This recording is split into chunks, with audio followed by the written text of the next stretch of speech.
عندي مشاكل كتيرة وهموم، ازاي ممكن ابقى متفائل؟ ده عايز الضرب. اللي سأل السؤال ده عايز الضرب. عندي في مين يا ابني ما عندوش مشاكل؟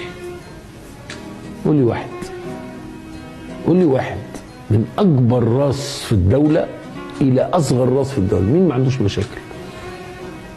انا عايز اقول لك حاجة، ابليس اتطرد من الجنة، ابليس اتطرد من الجنة وهو خارج قال لربنا كلمة خطيرة جدا، لو انت استوعبتها هتبقى هايل. هتقول لي انه قال لربنا انه هيغوينا، ماشي ماشي، غوى كم واحد؟ كم واحد قتل؟ كم واحد زنى؟ كم واحد سرق؟ قليل مش كتير، لكن توعد بشيء اشد 1000 مرة، ولا تجد اكثرهم شاكرين. تخيل، ولا تجد اكثرهم شاكرين. وتأكد هذا بآية، وقليل من عبادي الشكور.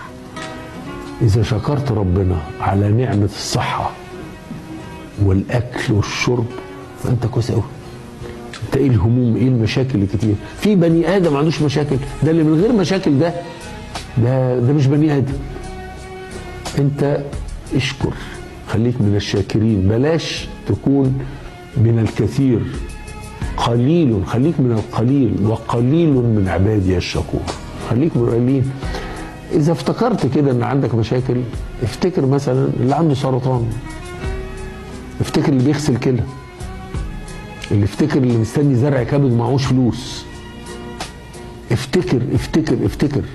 كل ما افتكرت شيء من اللي ربنا بلى بيه غيرك، اشكر ربنا على حالك.